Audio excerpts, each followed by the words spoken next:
इंसान की जिंदगी बदल सकते हैं। सबसे पहले अल्लाह फरमाता है, अल्लाहु ला इलाहा इल्लाहु, अल्लाह जिसके सिवा कोई इबादत के लायक नहीं। ये जुमला तमाम झूठे खुदाओं की नफी करता है, चाहे वो बुत हो, दौलत हो, ताकत हो या इंसान का अपना नफ्स।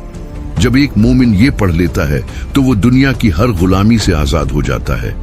वो समझ जाता है कि नफा और नुकसान का मालिक सिर्फ अल्लाह है। न कोई बास, न कोई दुश्मन, न कोई बीमारी उसका कुछ बिगाड़ सकती है जब तक अल्लाह न चाहे। फिर फरमाया, अल हय्युल क़य्यूम, वो हमेशा जिंदा रहने वाला है और सबको कायम रखने वाला है। हम और आप फानी हैं, आज हैं, कल नहीं होंगे, लेकिन वो उल्हाई है, उसे कभी मौत नहीं आएगी। और अल क़य्यूम का मतलब है वो जात जो पूरी कायनात का निजाम चला रही है। इस अल क़य्यूम के राज को समझने के लिए एक छोटी सी मिसाल पर गौर करें। साइंस कहती है कि हर चीज एटम से बनी है। एक छोटी सी सुई की नोक पर करोड़ों एटम होते हैं। अगर अल्लाह सिर्फ एक सेकंड के 1000वें हिस्से के लिए भी अपनी ताकत, अपना हुक्म रोक ले तो ये एटम बिखर जाएंगे, निजाम शमसी तबाह हो जाएगा और कायनात का वजूद खत्म हो जाएगा। ये अल्लाह की सिफत क़य्यूमियत है जिसने हर लम्हा, हर सेकंड उस कायनात को थाम रखा है। आपका दिल धड़क रहा है, खून गर्दिश कर रहा है, जमीन सूरज के गर्द घूम रही है। ये सब ऑटो पायलट पर नहीं है, बल्कि अल क़य्यूम ज़ात उसे चला रही है। फिर अल्लाह अपनी बेपुनाह ताकत का इजहार करता है, ला तख़ुज़ुहु सिनतुन वला नौम, उसे ना ऊँघ आती है न नींद। हम इंसान कमजोर हैं, 2 दिन जाग लें तो तीसरे दिन गिर जाते हैं। हमें आराम की जरूरत है, लेकिन कुर्बान जाएं इस रब पर जो कायनात का निजाम चला रहा है और उसे एक पल के लिए भी थकावट या गफलत नहीं होती। अगर वो सो जाए तो दुनिया दरम बरहम हो जाए। आगे फरमाया, लहू मा फिस समावाति व मा फिल अर्ज, आसमानों और जमीन में जो कुछ है सब उसी का है। ये जुमला इंसान के तकब्बुर को तोड़ देता है। हम कहते हैं ये मेरा घर है, ये मेरी गाड़ी है, ये मेरा जिस्म है। हकीकत ये है कि ये सब इमानतें हैं। मालिक सिर्फ अल्लाह है, हम तो सिर्फ चंद दिन के मुसाफिर हैं। हमें ये सब कुछ यहीं छोड़कर जाना है और असल मालिक को हिसाब देना है। और फिर वो हिस्सा आता है जो सिफारिशियों की उम्मीदों पर पानी फेर देता है।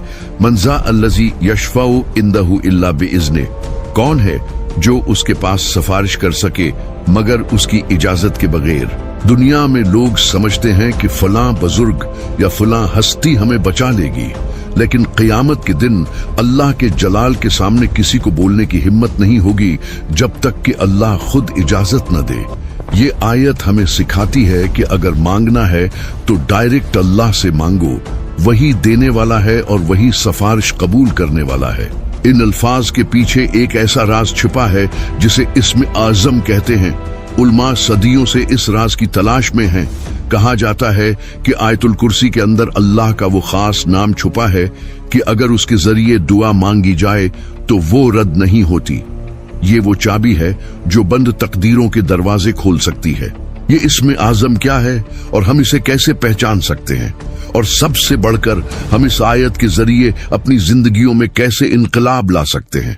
इस्म आज़म यानी अल्लाह का वो सबसे बड़ा नाम जिसके वसीले से मांगी गई दुआ रद्द नहीं होती, वो आयतुल कुर्सी के अंदर छुपा हुआ है।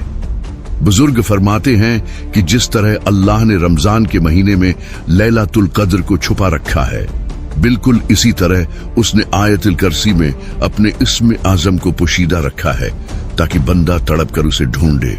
बहुत से जीद इल्माए कलाम और मुहद्दिसीन का इत्तिफाक है कि वो इस्म आज़म उन 2 नामों में है, या हय्यु या क़य्यूम।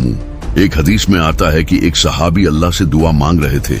उन्होंने कहा, या अल्लाह, मैं तुझसे सवाल करता हूँ कि तमाम तारीफें तेरे लिए हैं, तेरे सिवा कोई माबूद नहीं, तो जमीन वो आसमान का पैदा करने वाला है। ए जलाल और इज्जत वाले, ए हमेशा जिंदा रहने वाले और कायम रखने वाले, या हई या क़य्यूम। जब नबी करीम ने उन अल्फाज को सुना तो फरमाया, क्या तुम जानते हो कि उस शख्स ने अल्लाह को किन नामों से पुकारा है? कसम है इस जात की जिसके कब्जे में मेरी जान है, उसने अल्लाह को इस्म आज़म के साथ पुकारा है। जब इन नामों के साथ दुआ मांगी जाए तो वो जरूर कबूल होती है। इसलिए बुजुर्ग फरमाते हैं कि जब भी आप पर कोई सख्त मुश्किल आन पड़े, कोई बीमारी घेर ले या रिज्क की तंगी हो जाए तो सजदे में गिर जाएं और आयतुल कुर्सी के उन कलमात या हय्यू या कय्यूम बरहमतिक इस्तगीस का व्रत करें। यकीन माने बंद दरवाजे खुलना शुरू हो जाएंगे। आयतुल कुर्सी के अगले हिस्से में अल्लाह फरमाता है, वो जानता है जो मखलूक के सामने है और जो उनके पीछे है। अल्लाह का इल्म कितना बारीक है। वो अंधेरी रात में काले पत्थर पर चलने वाली काली चीवंटी के कदमों की आहट को भी सुनता है और उसे भी देखता है। कायनात के किसी दूर दराज कोने में मौजूद एक जरे की हरकत भी उससे छुपी नहीं है। हमारे दिलों में छिपे वसवसे और हमारे मुस्तकबल के राज सब उसके सामने खुली किताब की तरह हैं। फिर फरमाया, और वो इसके इल्म में से किसी चीज का इहाता नहीं कर सकते मगर जितना वो खुद चाहे। हमें जो थोड़ा बहुत इल्म, टेक्नोलॉजी या समझ बोझ मिली है, ये हमारी काबिलियत नहीं बल्कि अल्लाह की अता है। इसलिए अपने इल्म पर कभी घमंड न करें, क्योंकि देने वाला वही है और वो जब चाहे वापस ले सकता है। और आखिर में फरमाई, और उसे जमीन व आसमान की हिफाजत कुछ भी नहीं ठिकाती और वही सबसे बुलंद और अजमत वाला है। ये आयत हमें तसल्ली देती है। जब आप आयतुल कुर्सी पढ़कर अपने बच्चों पर, अपने घर पर या अपने माल पर फूंक देते हैं तो आप दरअसल उन्हें इस जात के हवाले कर रहे होते हैं जो कभी नहीं थकता। दुनिया का गार्ड सो सकता है, सिक्योरिटी सिस्टम फेल हो सकता है, लेकिन अल्लाह की हिफाजत का निजाम कभी फेल नहीं होता। आमली निकात और वज़ाइफ, संजीदा और मुखलसाना अंदाज। तो मेरे भाइयों और बहनों, अब हमने करना किया है, इस खजाने को अपनी जिंदगी में कैसे लाएं। अंडेन फर्द नमाज के बाद नबी करीम सल्लल्लाहु अलैहि वसल्लम का फरमान है कि जो शख्स हर फर्ज नमाज के बाद आयतुल कुर्सी पढ़े, उसके और जन्नत के दरमियान सिर्फ मौत रुकावट है, यानी मुर्ते ही वो इंशाअल्लाह जन्नत में दाखिल होगा। उसे अपना मामूल बना ले। घर से निकलते वक्त जब घर से काम या सफर के लिए निकलें तो एक बार आयतुल कुर्सी पढ़ लें। फरिश्ते आपकी वापसी तक हिफाजत करेंगे और अल्लाह आपके रिस्क में बरकत डाल देगा।